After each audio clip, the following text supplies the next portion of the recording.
Si vous tapez Big Malion sur un moteur de recherche, les mots fausse facture, double comptabilité et dépassement des comptes de campagne vont rapidement apparaître.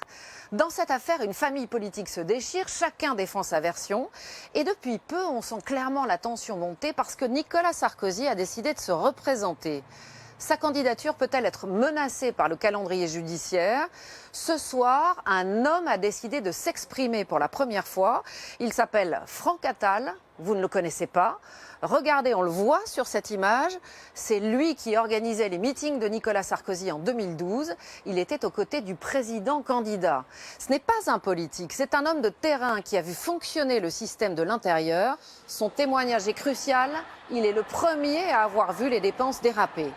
Affaire Big Malion, révélation d'un homme de l'ombre, c'est l'événement d'Envoyé et c'est signé Tristan Walex, Mathieu Régnier et Olivier Broutin.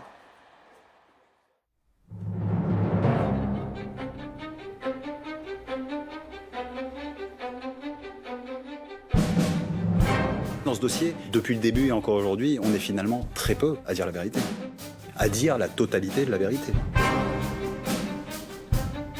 C'était un habitué des coulisses. Il dit sortir de l'ombre pour tout révéler.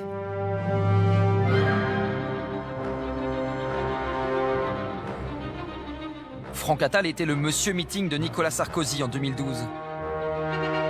Cette musique de campagne l'a fait vibrer à chaque entrée sur scène du président candidat.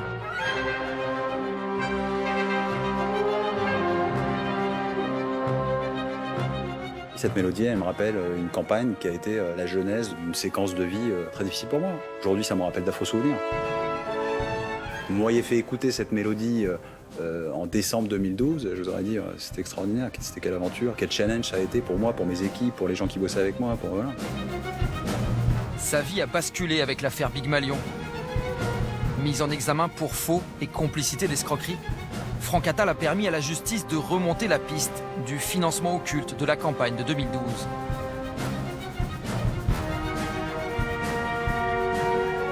C'est moi qui les organisais physiquement, ces meetings. C'est moi qui achetais les prestations chez les sous-traitants. J'étais physiquement sur les sites. Après 2 ans et demi d'instruction, etc., on continue à dire où est passé l'argent, alors que l'argent, on sait exactement où il est passé, et il a exclusivement servi au financement de la campagne présidentielle. Un témoignage explosif pour l'ancien président. Dans le bureau du juge, en audition, Nicolas Sarkozy l'a violemment attaqué. On me demande de comparer ma campagne aux mensonges de M. Attal. En février 2012, je n'ai jamais entendu parler du nom Big Malion. Je ne connais pas M. Attal. Je le récupérais dans sa loge, on va dire en moyenne 20 minutes avant sa prise de parole. Il y avait souvent dans la loge des ministres ou des conseillers, etc. Et plus d'une fois, il m'a pris à partie en disant voilà, vous connaissez Franck Attal, c'est celui qui appuie sur le bouton. Si lui il n'est pas là, s'il n'appuie pas, rien ne se passe, rien ne s'allume, etc. Pour moi, c'est pas plus crédible aujourd'hui de dire je connais pas Franck Attal, qui m'a escorté 40 fois jusqu'à mon pupitre, avec qui j'ai eu une dizaine d'échanges dans la loge devant témoins, que de dire les dirigeants de Big Malion ont volé l'argent. C'est du même niveau.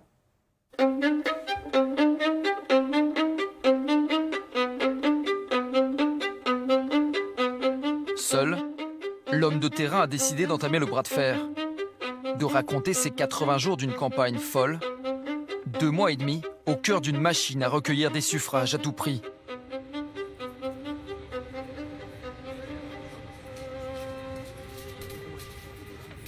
En 2012, Franck Attal a suivi Nicolas Sarkozy de ville en ville. Son entreprise, Big Malion, a été choisie par l'UMP pour gérer la logistique de la campagne. Chargé de la filiale événementielle, Event, Franck Attal avait pour mission d'organiser 15 meetings.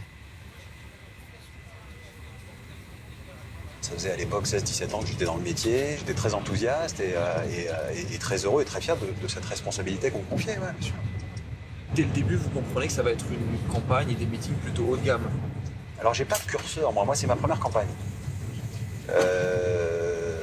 J'ai pas de curseur pour me dire ce genre de choses. Non, je me dis pas que ça va être je me dis pas du tout voilà, que ça va être une campagne haut de gamme ou ce que je me dis, c'est que ce que je me dis et ce que je comprends assez vite, c'est que on organise la campagne d'un président de la République en exercice. Un président candidat, Nicolas Sarkozy. À l'époque, Jean-François Copé dirige l'UMP.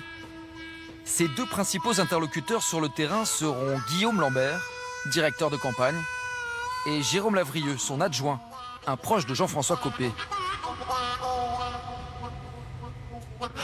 En début de campagne, Franck Attal ignore que son client est soumis à une règle d'or. Le candidat a interdiction absolue de dépenser plus de 22,5 millions d'euros. C'est même un délit puni par la loi. Pour son premier grand rendez-vous à Marseille, le salarié de Big Malion se souvient qu'on lui parle de tout, sauf de budget. C'était le premier grand meeting de la campagne. Il n'était pas question de prendre le moindre risque en termes de qualité audio et vidéo. La barre a été très haut sur ce meeting de Marseille. Pendant 3 jours, vous avez entre 60 et 100 techniciens qui ont travaillé. Il faut que les gens comprennent que derrière ce qu'on veut résumer à un simple candidat derrière un pupitre, il y a une très grosse installation.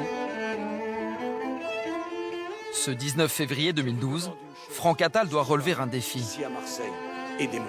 Transformer ce hall vide de 8000 m² en une scène grandiose où Nicolas Sarkozy pourra communier avec les Français. À rassembler le peuple de France. Il va y installer pour 770 000 euros d'équipement. Voilà, donc ici, la salle de presse. Pour 100 journalistes, hyper équipés, Wi-Fi, ligne analogique, ligne numéris, moniteur retour, traiteur et compagnie. La plus belle salle de presse qu'à cette époque-là, j'aurais fait de ma vie. On avait derrière cette porte les groupes électrogènes, parce qu'en fait, on branchait toutes les installations à un groupe électrogène qui lui-même était secouru par un autre groupe en cas de panne. Mais c'était ceinture et bretelles. Toute cette partie-là était occultée par une ligne de pont à laquelle étaient suspendus des rideaux, ce qu'on appelle des pendrillons. Donc pour occulter le backstage, puisque derrière on avait les régies vidéo essentiellement qui étaient installées. Dans 2 mois, cela sera pour chacun de vous le moment du choix. Sur la partie au centre, on avait un écran de fond de scène qui faisait 20 mètres de base par 7 mètres, je crois, de hauteur. Travaillé en rétroprojection par 6 vidéoprojecteurs de 20 000 lumens chacun. Ensuite, dans cette partie-là, on avait la scène. Donc une scène de 20 mètres d'ouverture par 7 mètres de profondeur. Donc c'est-à-dire que le nez de scène arrivait à peu près ici et le pupitre se trouvait donc au centre, dans cette position là à peu près. L'intervenant était ici, il restait encore 2 mètres de profondeur de scène. Voilà. Ensuite, il y avait la partie salle dans laquelle on avait, je crois, dans mon souvenir, en tout et pour tout, 8000 places assises qui devaient se diviser en deux à raison de 4000 places en gradin et 4000 chaises au sol. Et ce qui était totalement nouveau, c'est qu'on éclairait les gens en salle. On avait 4 lignes de pont en salle, sur toute la longueur, sur lesquelles étaient accrochées des lumières. Il fallait qu'on ait un rendu de la salle, en termes de luminosité, presque équivalent à la partie scénique. C'est-à-dire que vous avez des images de la salle qui sont extraordinaires, où vous discernez le visage des gens, où vous avez un éclat des couleurs, je pense au drapeau bleu-blanc-rouge, qui est au-dessus de la normale. Pourquoi ? Parce qu'on a sur ces parties-là un éclairage qui est dédié. Jusqu'au dernier rang, les supporters marseillais de Nicolas Sarkozy sont sous le feu des projecteurs. Au rythme de la symphonie composée pour l'occasion, dans une salle survoltée, le président candidat rayonne et crève l'écran bien au-delà de Marseille. Car les images du meeting sont fournies clé en main et en direct à toutes les chaînes qui en prennent plein la vue. Apparemment, l'ambiance est effectivement en train de monter derrière vous. Là, on voit que ces images sont particulièrement bien faites. Elles suggèrent en effet la puissance. L'image paraît donner encore plus de grandeur à l'ensemble de ce dispositif. Avec son show remarqué, Franck Attal pensait avoir satisfait son client. Mais en coulisses, juste après, il va vite comprendre qu'il n'est pas du tout à la hauteur. Je vois bien qu'il y a des mines qui n'ont pas l'air très satisfaites. Voilà, donc moi je suis même plutôt agacé à un moment donné. Je me disais que techniquement tout avait bien marché et que la réalisation sur Marseille était plutôt propre. Mais finalement, pour mes interlocuteurs, c'était un meeting point qui aurait pu se passer beaucoup mieux que ça.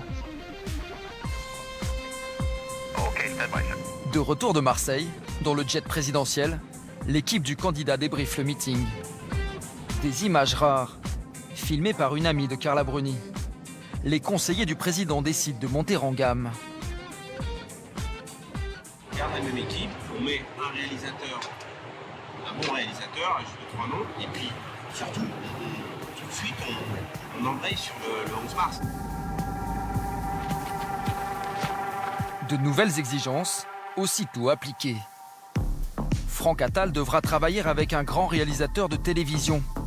Une connaissance du président, habitué aux sommets internationaux. On se voit très vite. Il me dit oui, écoute, tu sais, moi j'ai l'habitude, ces gens-là, faut les filmer un peu particulièrement, etc. Je parle un peu de la configuration. Lui me dit qu'il a l'habitude de faire certains aménagements particuliers, pas des moindres. Il commence à me parler de Steadicam. Alors une Steadicam, c'est une caméra autoportée. Il commence à me parler d'une Luma, une caméra avec un bras.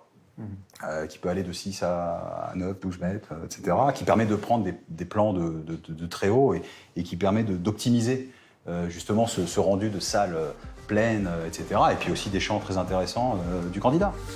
La caméra grue, 14 515 € par meeting.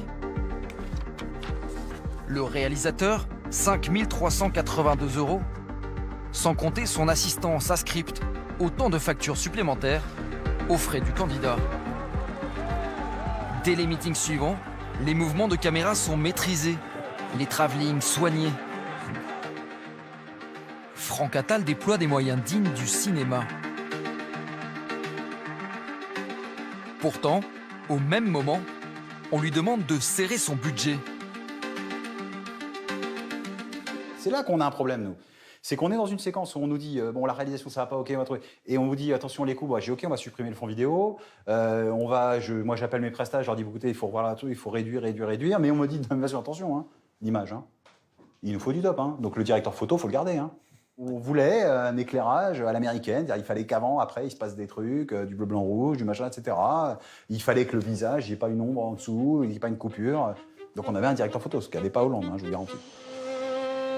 Le 7 mars 2012, énorme coup de pression au QG présidentiel.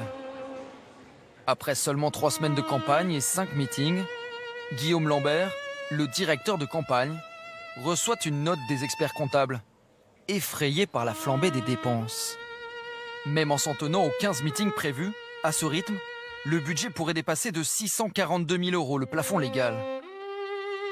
Interdiction absolue d'engager toute dépense complémentaire. Il convient de souligner les conséquences extrêmement graves d'un éventuel dépassement du plafond des dépenses autorisées.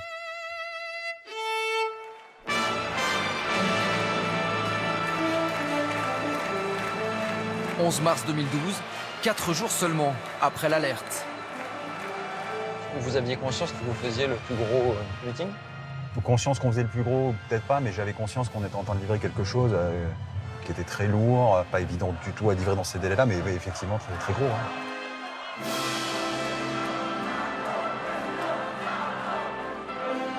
On a livré quelque chose avec un niveau de qualité extrêmement poussé qui imposait des matériels et des moyens humains très importants. C'était effectivement très lourd et de fait coûteux. Villepinte, plus qu'un meeting, une super production. 70 000 militants électrisés, un écran hors norme de 120 mètres de long. Une scène de rockstar, avec invités et vedettes et chauffeurs de salle. Pour écraser la concurrence, Nicolas Sarkozy se pose en chef d'État et affiche sa puissance. Nous n'avons pas peur, car nous sentons fort. Voilà la réalité du message aujourd'hui de Villepinte.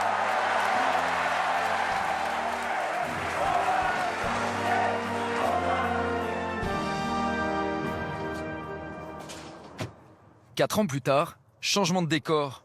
À Villepinte, c'est le salon annuel de l'armement. Franck Attal se souvient parfaitement de ce meeting géant, où il sera adoubé guide personnel du président, grâce à sa mise en scène millimétrée. Moi, j'ai à peu près 5 ou 6 tops à donner. pour séquencer cette musique en fonction des distances à parcourir. On est dans un tunnel parce qu'on est caché par le premier gradin de droite. Pas après pas, l'homme de l'ombre se rappelle de chaque seconde de ces longues minutes pendant lesquelles il ouvre la voie à Nicolas Sarkozy. Donc là, il me suit. On a les gens du gradin qui entendent la musique, devinent sur les images que ça se passe derrière eux, se retournent et le voient pour ceux qui étaient le plus haut. Et on tourne un peu après la fin du premier gradin.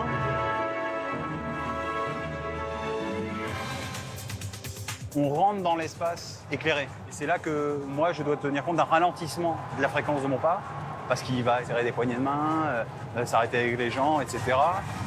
Jusqu'à l'élection, Franck Attal sera l'un des rares autorisés à accompagner le candidat sur scène. Après la déception du début de campagne, le voici enfin en pleine confiance avec le président. Je suis 5 mètres devant, il m'a identifié comme étant le repère. Donc quand je continue à avancer, il continue à serrer des poignets, mais il reste à courte distance et il tient mon rythme. Et comme ça avait été défini en amont, je l'amène vers la première pente de la Seine.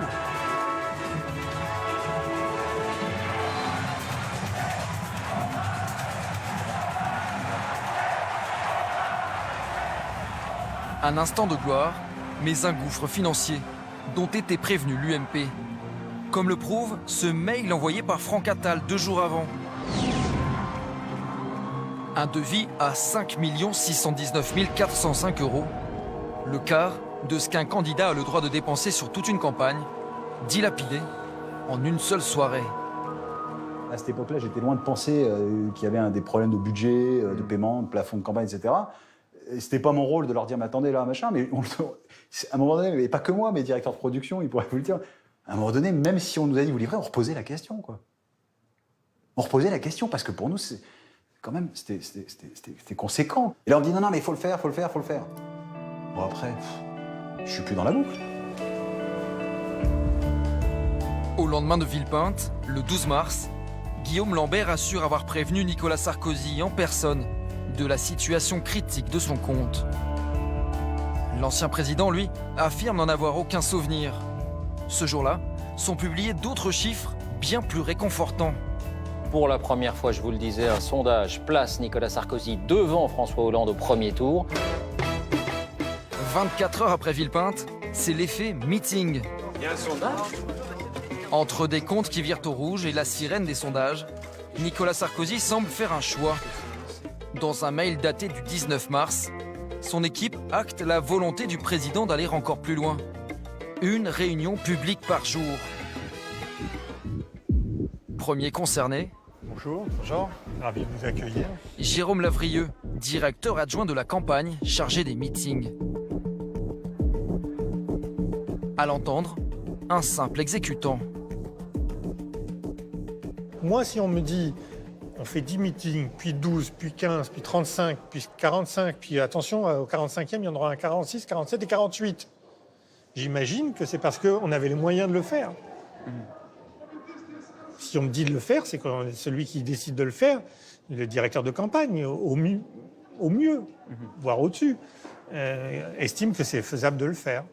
C'est pas mon problème de savoir ça. Et c'est une volonté personnelle du candidat d'accélérer cette campagne? Vous l'entendiez dire de sa bouche ou écoutez, vous connaissez Nicolas Sarkozy, enfin pas personnellement, mais imaginez quelqu'un qui pourrait lui imposer de faire quelque chose qu'il n'a pas envie de faire. Rien que de dire ça fait naître un sourire sur votre visage. C'est pas possible. Donc c'est pas son directeur de campagne qui lui dit il faut faire un meeting aujourd'hui, demain, après-demain, après-après-demain. Mes chers amis. Strasbourg, Rueil-Malmaison, Orme, Nantes, Élancourt, Nîmes, Besançon. En une semaine, Nicolas Sarkozy boucle un tour de France en pleine confiance, porté par les sondages. Merci d'être là, car j'ai besoin de vous. Franck Attal, lui, voit les factures s'accumuler. Il faut payer ses fournisseurs, mais il n'a toujours pas touché un centime de l'équipe de campagne. Elle lui doit déjà pas loin de 10 millions d'euros. Fin mars, quand Franck Attal réclame son dû, il est convoqué à l'UMP, dans le bureau de Jérôme Lavrieux. Le directeur adjoint de la campagne lui aurait alors proposé une combine à peine croyable.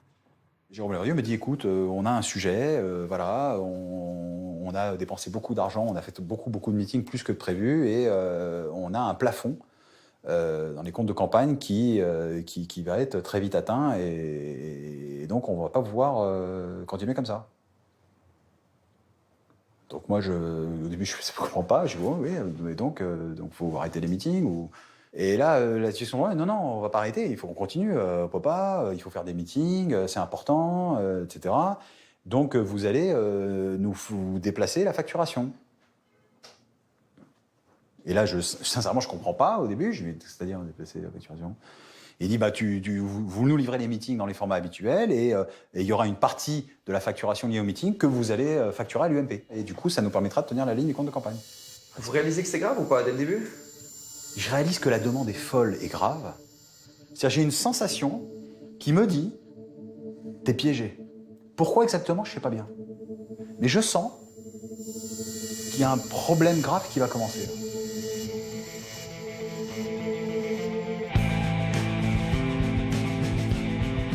Tenir une double comptabilité, aider à maquiller les comptes de campagne. Sur la route du retour, Franck Attal est sidéré par cette proposition qui est illégale. Ce qu'on vous propose est tellement fou que vous pensez que vous ne l'avez pas entendu, quoi, vous allez vous réveiller. Et donc, comme vous n'avez pas le temps de réaliser ça, de toute façon, vous vous dites, bon, bah, la patate chaude, il faut que tu l'envoies à qui de droit, quoi, c'est les présidents. Franck Attal, l'homme de terrain, n'a pas le pouvoir de trancher. En arrivant au bureau, le directeur d'Event redoute la décision de ses patrons.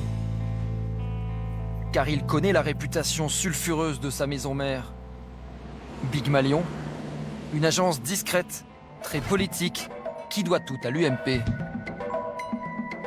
Ses deux fondateurs, Guy Alves et Bastien Milot, ont travaillé pendant 10 ans auprès de Jean-François Copé, de la mairie de Meaux jusqu'au ministère du Budget. Des entrepreneurs copéistes, amis de Jérôme Lavrieux, lui aussi un ancien de la mairie de Meaux, puis bras droit de Jean-François Copé à l'UMP. Les deux patrons de Big Malion n'ont pas la même version de l'histoire. Bastien Milot nie en bloc. Guy Alves, lui, assure qu'ils ont accepté ensemble le stratagème de l'UMP. J'en ai parlé avec Bastien Milot, donc je suis pas en train de vous dire, j'ai un écho de quelqu'un qui m'a dit qu'un jour peut-être. J'en ai parlé. Et la décision, on l'a prise ensemble. Pourquoi on le fait? Pas du tout, encore une fois, je me répète, mais c'est aussi important. Pas du tout par amitié, pas du tout parce que j'aurais bossé pour Copé pendant 10 ans et que du coup, on s'arrange entre amis. Il n'y a rien de tout ça. Il n'y a rien de tout ça. On le fait parce que moi, j'ai une société qui a 50 collaborateurs et qui n'a rien fait de mal. Vous n'avez pas eu le choix. Et lequel j'aurais eu? Aucun choix. Si, le choix de couler ma boîte. Mais qu'on me dise pourquoi j'aurais dû prendre ce choix. Pourquoi j'aurais dû accepter de couler ma boîte parce que mon client me doit totalement, légalement et en transparence 10 millions d'euros qu'il refuse de me payer. Franck Attal se retrouve alors plongé au cœur d'un système illégal. Sur une clé USB, il a conservé en secret la double comptabilité mise en place par Big Malion. Voilà comment, selon lui, ont été cachées les dépenses excessives de la campagne de Nicolas Sarkozy. En fait, chaque prestation a deux prix. En bleu, le prix Attal, réel. En blanc, à gauche, le prix spécial compte de campagne, sous-évalué. Post vidéo, prix de vente, on est à 236 000 euros pour 30 397 euros sur la facture meeting. Le gradin, là on a un poste prix de vente à 25 467 et là 3 280. La direction photo, prix réel donc à droite 4 500 euros, prix fictif sur la facture du meeting 600 euros. Des tarifs divisés par 7. Big Malion aurait inventé la machine à faire des super meetings au prix d'une kermesse. Ce meeting-là, par exemple, donc en l'occurrence c'est Marseille, normalement, Event et compagnie aurait dû produire une seule facture de 770 677,28 € TTC. Or, la facture qui a été produite pour le meeting de Marseille est d'un montant de 100 104 € TTC. La différence énorme entre les deux prix se trouve dans la colonne du milieu. Ce sont toutes les sommes dissimulées du compte de campagne que Big Malion doit se faire payer en cachette, d'après Franck Attal. Selon lui, c'est l'UMP qui va s'en charger, en remboursant les millions d'euros de manque à gagner, avec de fausses factures. Pour reprendre le cas de Marseille, ça a coûté 770 677,28 €. Nous n'avons pu facturer, normalement entre guillemets, que 100 104 €. Donc 670 573,28 € ont été mis de côté. L'accumulation de ces différences sur 45, 46, je n'ai plus le nombre en tête, mais meeting, nous fait arriver à un montant total de 18 millions d'euros TTC. Qui vous manque. Qui nous manque. Donc pour aller chercher ce montant qui correspond aux factures de nos fournisseurs et à notre salaire, eh ben, il fallait facturer quelque chose. Eh ben, on nous a fait facturer des fausses conventions. Donc on a fait des fausses factures en termes d'intitulé et libellé, mais réelles en termes de prestations fournies. Les fausses factures, les voici. 18 millions d'euros de conventions bidons payées en douce par l'UMP pour compenser les ristournes fictives de Big Malion. Cette version de Franck Attal est rejetée par tout le monde à l'UMP, même par celui qu'il désigne comme son donneur d'ordre. Jérôme Lavrieux est le seul à reconnaître cette fraude, qu'il appelle ventilation, mais il conteste son calendrier. À l'entendre, tout aurait été arrangé après la présidentielle, de manière non préméditée. Franck Attal nous dit que vous racontez la vérité, mais pas toute la vérité. Dites-moi ce que vous voulez que je dise, et puis je le dirai à ce moment-là. Il se demande pourquoi vous ne confirmez pas cette réunion de mars 2012. Parce que c'est pas le souvenir, j'ai pas le même souvenir que lui de cette réunion. C'est qu'après la fin de la campagne qui a été mise en œuvre et une ventilation différente. Mais alors pourquoi Franck Attal nous dit ça et pourquoi dès mars 2012, Event et Big Malion commencent cette double facturation? Moi, j'ai pas connaissance qu'ils aient commencé dès mars 2012. C'est impossible de faire ça dès mars 2012. Sur mars 2012, on ne sait pas qu'il y aura 48 meetings. Donc, il n'y a aucune raison de le faire dès mars 2012. Parce que dès mars 2012, les comptes débordent un petit peu. Ils débordent encore plus à la fin. Comment Franck Attal peut-il savoir qu'en mars 2012, les comptes débordent? Puisqu'il ne s'occupe que des meetings. Il ne s'occupe pas du siège de campagne, du personnel, d'Internet, des transports. Ce n'est pas son sujet. Non, mais il y a déjà eu une première alerte des experts comptables. Donc, on sait que... Qui n'a pas été adressée à Franck Attal. Non, mais lui, ni à moi, d'ailleurs. Non, mais il est prévenu par l'équipe du candidat, nous dit-il. Il est prévenu par l'UMP et par vous-même du fait que cette campagne est en train de coûter trop cher. À moi, le passage au concret de la ventilation, je n'en ai connaissance qu'après le 6 mai 2012. Voilà. Dès le 29 mars 2012, pourtant, le système semble bien en place. Comme le montre ce document, Jérôme Lavrieux a signé ce jour-là un engagement de dépenses de 2,1 millions d'euros de l'UMP vers Big Malion. Le paiement de 11 conventions qui n'ont jamais eu lieu, mais ont coûté très cher. Une fausse réunion sur la justice à 197 000 euros. Une autre sur les valeurs à 196 000 euros. Ou encore une sur les ultramarins de l'Hexagone au même tarif. 3 fausses factures qui pourraient permettre de rembourser à Big Malion les 670 000 euros non déclarés d'un meeting comme Marseille. Dès le milieu de la campagne, cette double facturation aurait ainsi permis le financement occulte de tous les meetings présidentiels, en toute connaissance de cause. Pendant que tout ça se passe, on a livré 2 meetings 3 jours avant et on en a 2 ou 3 à livrer après. Moi, à mon niveau, ma vie n'a pas changé au niveau opérationnel, la réalité des opérations. Je répondais à une demande, je livrais, je faisais ma balance et je l'envoyais au service comptable qui gérait ces aspects-là.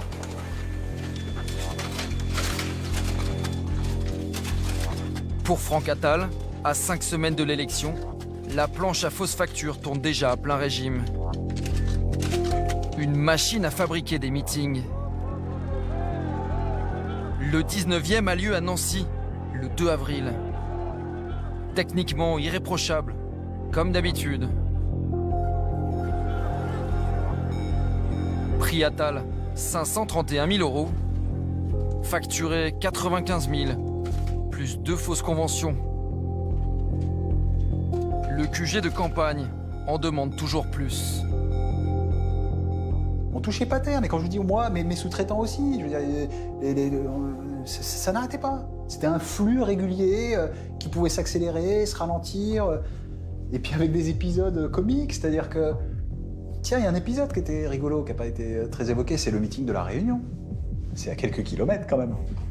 Vous avez déjà fait les retours journée pour La Réunion? Ça marche. Vous partez le soir de Paris, vous arrivez le matin, vous faites votre journée, vous avez un vol le soir, vous rentrez. Donc la mission, c'était de repérer 2 lieux. Il y avait le parc Expo qui se trouve au nord de l'île, et il y avait le sud, qui était un terrain vague. Je parle avec Guillaume Lambert, et il dit, bon alors, je lui dis, écoutez, c'est assez simple, il y a le parc des Expos, qui est bien, il est couvert, ça va être plutôt pratique, etc. Et il y a l'aéroport, mais c'est un terrain vague, il n'y a rien, et s'il se met à pleuvoir... Non, mais apparemment, les élus locaux nous disent que la mobilisation sera plus forte dans le sud. En plus, on sait que Hollande va faire son meeting à La Réunion, par d'Expo, donc il faut prendre le terrain vague. Pas de chance. Hein. Je dis, OK, on va prendre le terrain vague. Et alors là, quand je vous dis un terrain vague. Et on bouge. Et on crie, Sarko, président. Un terrain vague dans l'océan Indien, Plus fort que ça. transformé en mini-ville peinte. Une prouesse technique et des détails saugrenus. Franck Attal doit gérer jusqu'au parapluie des militants. Dans cet échange de mails, il annonce à Guillaume Lambert en avoir trouvé 5000, de 3 couleurs différentes. Ok pour commander ces parapluies, car il faut pouvoir se prémunir contre le risque de pluie. Mais pour le directeur de campagne, ce n'est pas assez. Franck, une question complémentaire. Y a-t-il des rampes brumisateurs? Important s'il fait chaud pour que tout le monde ne tombe pas dans les pommes en attendant le président de la République. Non, mais nous avons prévu des fontaines à eau. Merci de regarder la possibilité de louer en plus ces rampes brumisateurs. Impossible. Pourquoi? Ce matériel existe sur place. Nous l'avions utilisé lors de la dernière visite de Nicolas Sarkozy à La Réunion. Il ne coûte pas cher. Finalement, pas une goutte de pluie, aucune insolation à déplorer. L'aménagement du terrain vague a coûté officiellement 200 000 €, 3 fois plus selon Franck Attal. Souvenez-vous, à fond jusqu'au premier tour, à fond jusqu'au deuxième tour. Après le premier tour, le 26 avril, nouvelle panique au QG de campagne. Déjà 36 meetings, une alerte vient encore une fois enrayer la machine. Une situation tellement critique que les experts comptables l'adressent directement à Nicolas Sarkozy. Les dépenses explosent et pourraient dépasser de 2 millions d'euros le plafond légal.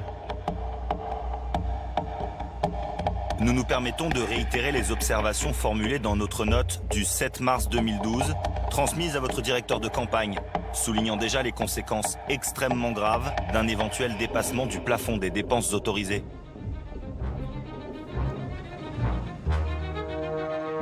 Le lendemain, encore une alerte.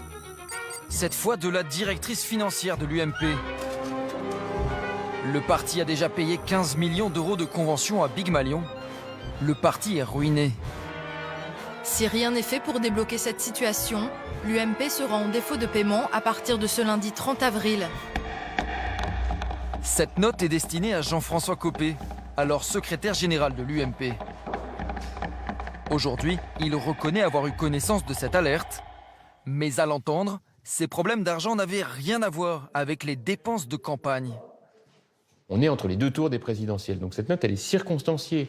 Les banquiers entre les 2 tours, ayant eu des doutes sérieux sur la capacité de Nicolas Sarkozy de gagner, et comme il faisait les avances, on dit « Ah bah oui, mais ça veut dire que si vous perdez, vous aurez moins de recettes l'année prochaine. » Un temps inquiété, Jean-François Copé s'estime totalement blanchi par la justice, qui ne l'a pas mis en examen. Bien que patron de l'UMP, il assure ne s'être douté de rien et n'avoir pas vu les millions d'euros de fausses conventions Big Malion sortir des caisses de son propre parti.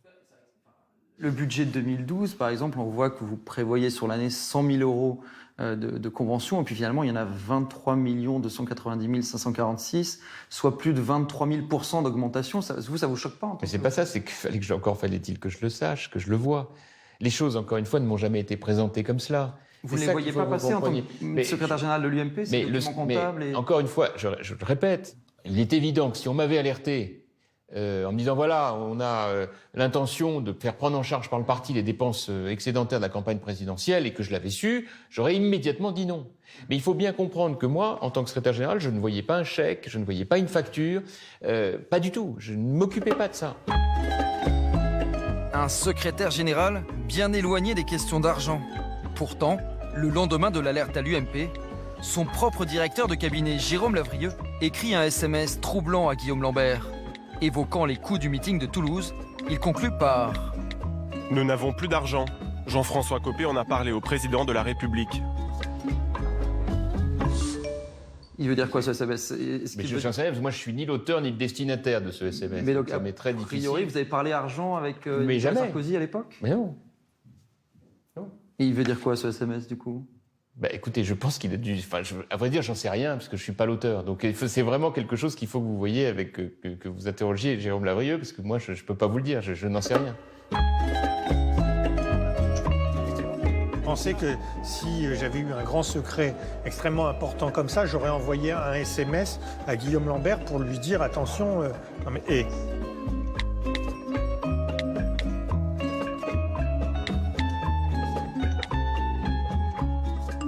Ce SMS n'a aucun rapport avec les comptes de campagne du candidat, il a un rapport avec les lignes de trésorerie offertes par les banques au parti UMP. C'est normal que je lui en parle. On a du mal à croire que si Jean-François Copé, dans ce contexte-là, parle au président de la République d'argent, il ne parle pas du tout des comptes de campagne qui sont en train de déborder à ce moment-là. Parce que Jean-François Copé n'a aucune connaissance des comptes de campagne à ce moment-là.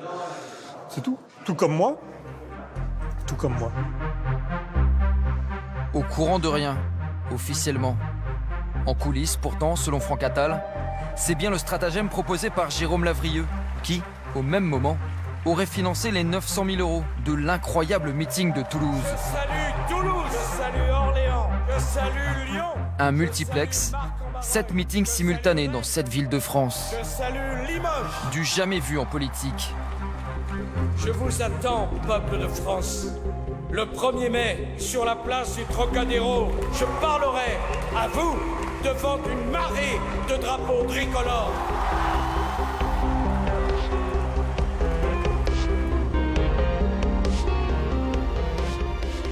Deux jours plus tard, le Trocadéro célèbre Nicolas Sarkozy.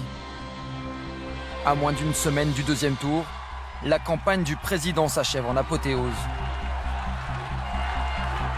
Vous êtes 200 000. En 2 mois et demi, Vous êtes le peuple de France. Nicolas Sarkozy aura tenu 44 meetings, un tous les 2 jours, 3 fois plus que prévu. C'était le 1er mai. Ce 1er mai 2012, 2 meetings, 2 ambiances. À Nevers, le rassemblement de François Hollande fait pâle figure. La débauche de moyens n'aura pas suffi. Le dimanche suivant, Nicolas Sarkozy sera battu de justesse.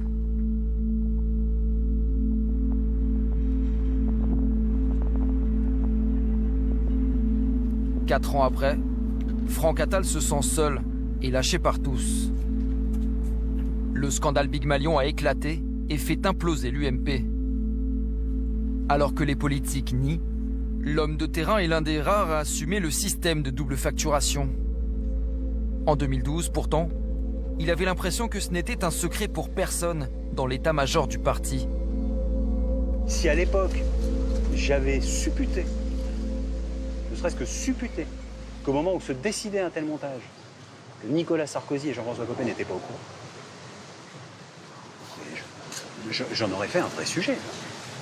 Enfin, je veux dire, on peut pas... J'aurais même eu le culot pour une fois de dire à ma direction, à ma présidence, mais attendez, vous pouvez pas prendre une telle responsabilité alors que les protagonistes eux-mêmes ne sont pas au courant. Mais je pense que ma direction aurait réagi de la même façon. Il était évident pour tout le monde à l'époque où tout ça se décidait que tout le monde était au courant. J'ai appris le nom de Big Malion longtemps après la campagne présidentielle. En ce qui concerne ma campagne, je le dis à tous ceux qui m'ont soutenu, il n'y a jamais eu le moindre système de double facturation, que les 17 millions qu'on prétend dépendre de ma campagne qui ont été cachés, c'est une folie. Tout d'un coup, on vient nous expliquer qu'il y a 16 millions qui ont disparu dans le budget de ma campagne. Mais c'est une honte. Si demain il y a une agression dans les rues de Vélizy, monsieur le maire, J'étais à Vélizy, mais c'est pas moi.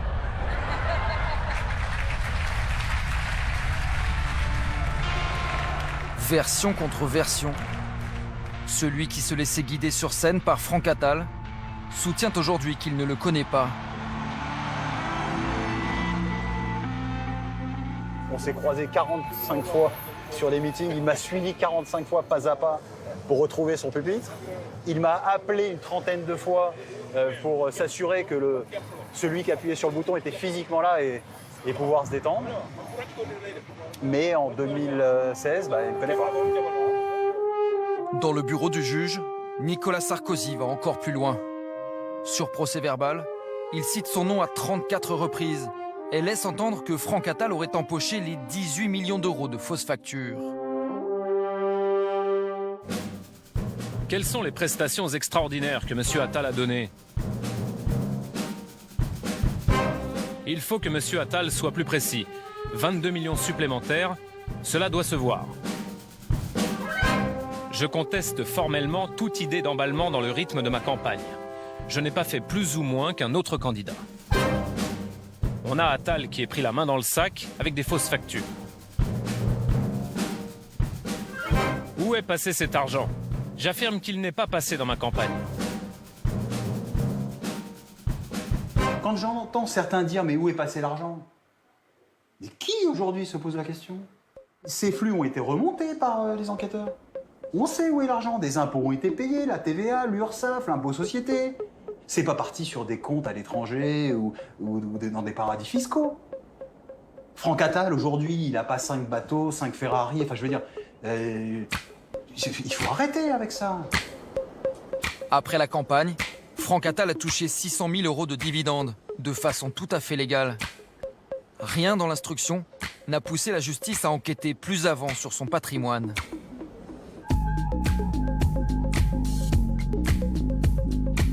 Alors, pour vérifier où est passé l'argent, nous avons embarqué la double comptabilité et interrogé les sous-traitants du meeting de Marseille.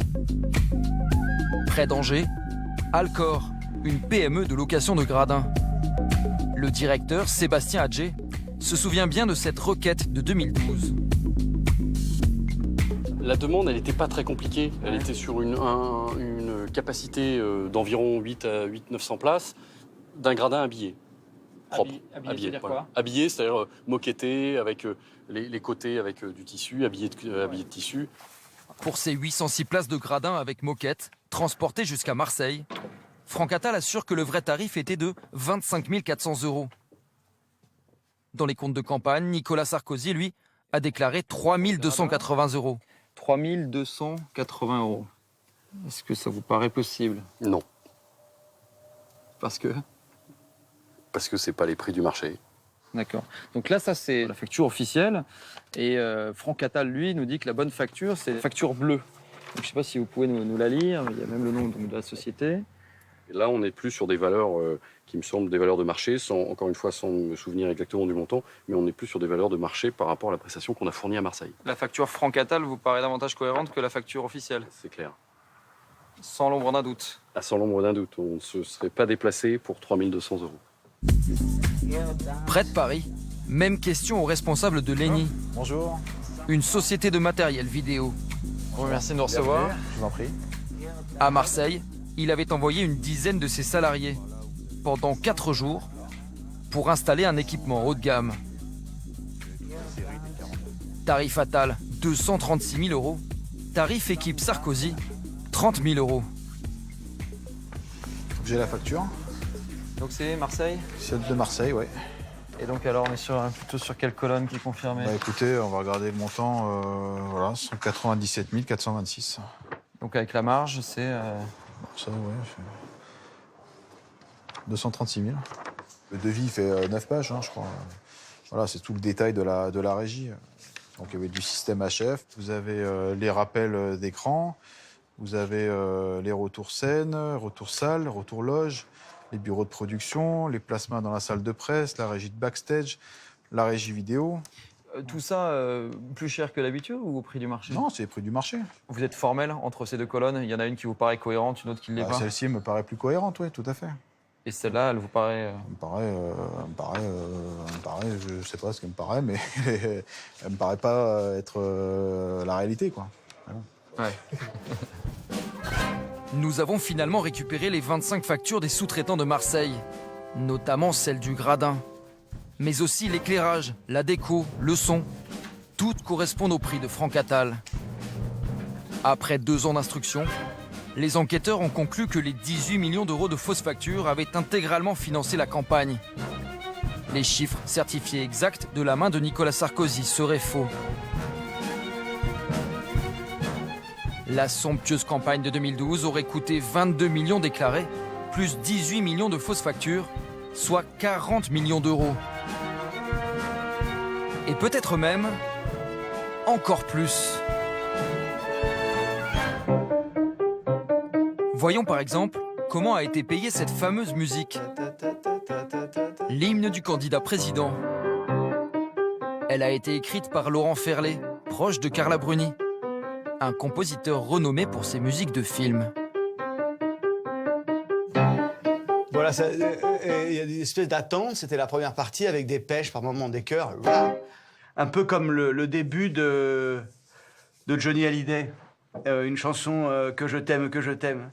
Et à la fin, le thème est passé en majeur, il passe en majeur. Quand il est, tu sais, avec les cordes, etc. Alors là, c'est difficile à jouer. C'est quand Nicolas Sarkozy rentre sur scène. C'est quand il arrive sur le podium à la fin. Des millions de Français nous regardent. Le musicien s'est plié aux consignes de l'équipe du candidat. Il n'a eu que 2 semaines de travail, mais des exigences ambitieuses. Ma priorité.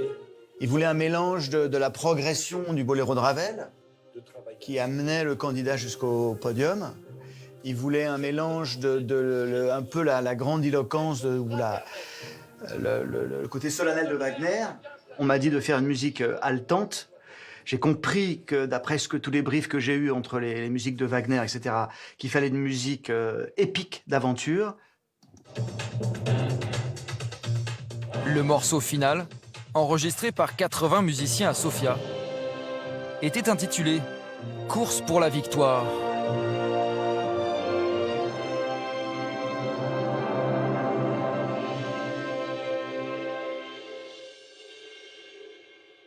Ça faisait presque 5 ans que je l'avais pas entendu, en fait. C'est drôle de le réécouter maintenant. Et ça vous fait quoi? Vous l'avez trouvé comment, alors, cette musique que vous avez composée à l'époque?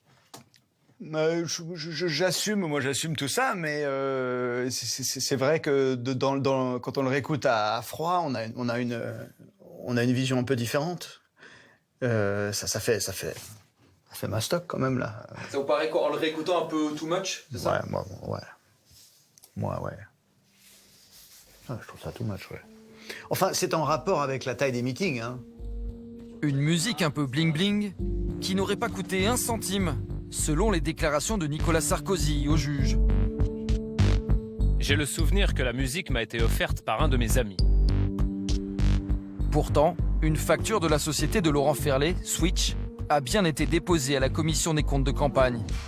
Nous n'avons pas reçu l'autorisation de la filmer, juste un message par téléphone Je vous appelle comme de l'attaché de presse de la commission. question. Vous savez, pour le compte Sarkozy présidentiel 2012. Alors donc, nous sommes allés vérifier. Il y a dans le compte 43 056 € déclarés pour les factures Switch. 43 000 € déclarés officiellement. Ces quelques notes n'étaient donc pas un cadeau du compositeur à son ami Nicolas Sarkozy. Laurent Ferlet se souvient même d'un autre prix, encore plus élevé.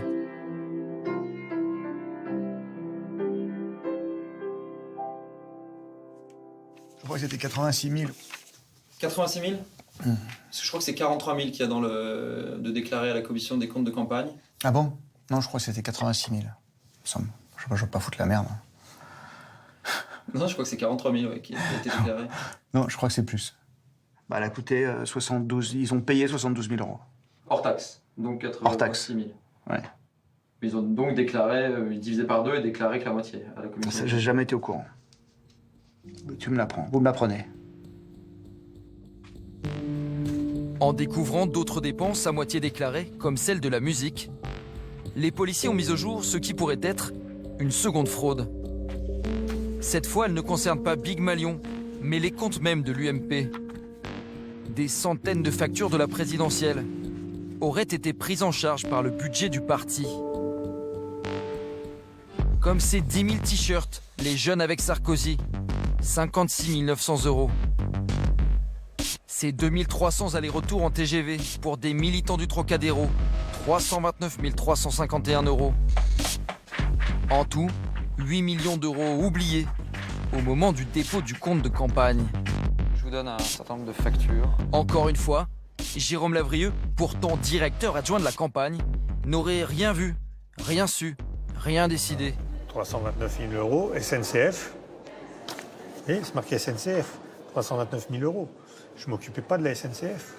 On a plusieurs centaines de factures de déplacement de personnalités pour un montant total de 274 000 €. Nadine Morano. Et il y en a seulement François Fillon. 8 200 € qui ont été portés dans les comptes de campagne. Encore François Barouin pour Los Angeles, pas pété. Je pensais sincèrement que c'était déclaré. En tout cas, la loi obligeait à le déclarer. 47 300 € de maquillage pour 1, 2, 3, 4, 5, 6, 7, 8, 9, 10 prestations. Qu'est-ce que ça vous inspire de voir toutes ces factures-là quelque part? Il y a eu une débauche de moyens dans tous les sens et que l'important c'était de gagner sans s'occuper de respecter la législation sur les comptes de campagne. Voilà.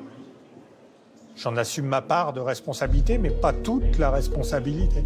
Je ne m'occupais pas des t-shirts, je ne m'occupais pas des déplacements, je ne m'occupais pas des TGV, je m'occupais pas de... Je n'ai pas maquillé Nicolas Sarkozy.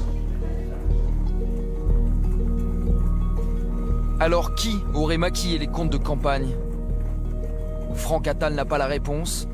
Il assure n'avoir jamais évoqué la double facturation avec Nicolas Sarkozy ou Jean-François Copé en personne.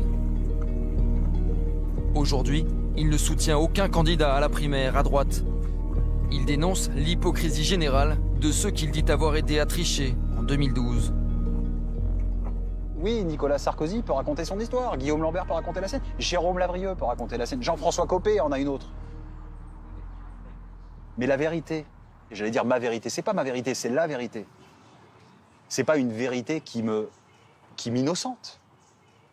C'est juste une vérité qui limite ma culpabilité au fait que oui, j'ai continué à livrer des meetings en étant au courant qu'au niveau des facturations, les choses ne se faisaient pas de manière académique. Voilà. Et il aurait été noble que des gens qui prétendent aux plus hautes fonctions de l'État aient au moins le même comportement que le mien.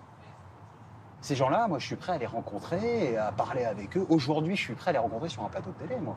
Moi, je suis prêt à m'expliquer avec Nicolas Sarkozy soi-même sur un plateau de télé et qu'on défende argument contre argument les faits qui sont relatifs à mon action, à moi, dans cette affaire. Moi, ces gens-là ne me font pas peur. Leur notoriété ne me fait pas peur. Franck Attal est poursuivi pour complicité de financement illégal de campagne électorale. Infraction pour laquelle Nicolas Sarkozy est mis en examen à titre d'auteur principal.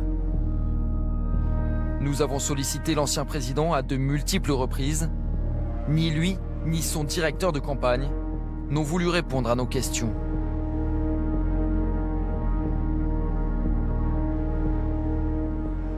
Bien sûr, nous avons demandé à Nicolas Sarkozy, à ses proches et à son avocate de réagir aux propos de Franck Attal, mais aucun d'entre eux n'a souhaité s'exprimer, dont acte.